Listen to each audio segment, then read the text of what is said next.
All right, let's review yet another snow melt installation. This bad boy right here is a total of 14 zones in this house.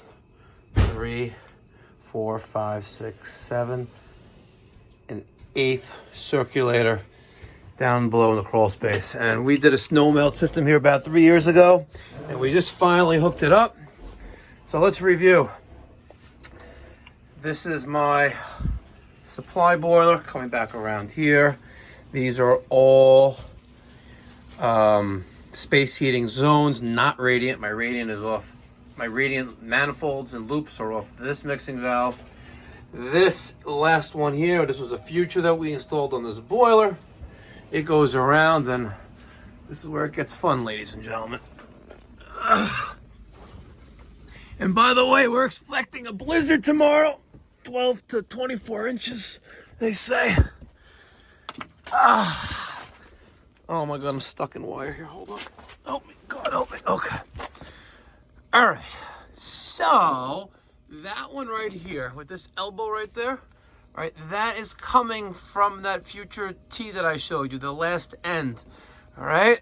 And it's coming across here, and it goes to the top of this Cleffi mixing valve. All right. Give me 1 second, gentlemen, ladies.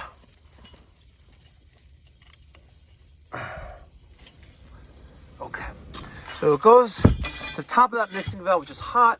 The cold is coming from my return loop and tees in to the bottom, and this is my return from the snow melt. I have approximately, I want to say, no more than 400 square feet of snow melt. I'll show you when we get done in here.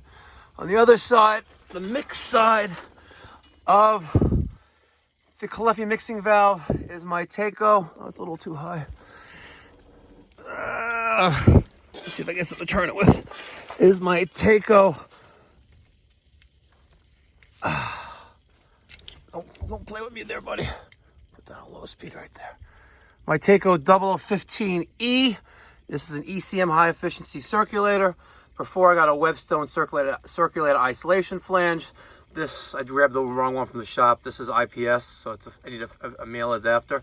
On the other side is press, and then I have a Webstone adapter going to a 1/2-inch crimp for that. Let's take a look at my temperature. It's right around 80 degrees. Maybe low speed is too much or too little. Let's use my makeshift screwdriver. Put that on medium. Okay. By the way, it's tight to get in here, as you can see. Look at this. It's very tight here. That's a radiant manifold for the first floor. There's 4 loops. I'll show you that next if you like. But again, this is my future return. I got second floor bedrooms. It's a bedroom level. The living room, it's still in the construction. Dining room, that is the lower level. And then, what do we have over here? All right, and this T, this 1.5 by 1 inch T, picks up my 3 radiant manifolds. I have one that goes to the furthest part of the house. That's that 1 inch. This one is going 1 floor up, and this is going just 1 floor over, which is right there, the manifold there. Checking my temperature. Just started this up. Let's max that out and see if this bad boy will cooperate. I may have some air still. May have to do a little purging, which is probably what I'm gonna do. So let's grab this little T-Dad bad boy right here. So if you look at the Webstone isolation valves, you see it's kind of hard to see, but see there's a T.